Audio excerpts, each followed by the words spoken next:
Market yard में हिमाचल અને કાશ્મીરથી આવતા સફરજનના વેપારીઓને લાખો રૂપિયાનું નુકસાન થયું છે, કેમ કે હિમાચલ કાશ્મીરમાં ભારે વરસાદને લીધે સફરજનની ગાડીઓ ત્યાં ફસાઈ હતી, કેમ કે ભૂસ્ખલન અને ભારે વરસાદના કારણે માર્ગો તૂટ્યા હતા। તેના કારણે લાંબા સમય સુધી ટ્રક ફસાયેલી રહી।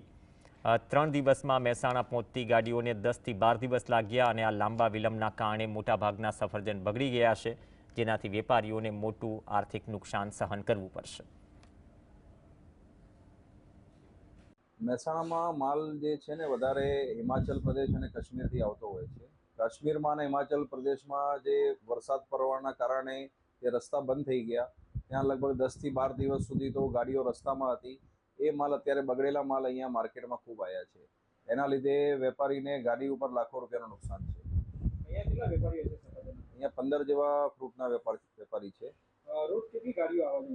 રોજ અહીંયા 10 થી 12 ગાડી આવે છે। અત્યારે કેટલી બગડેલી ગાડીઓ આવી?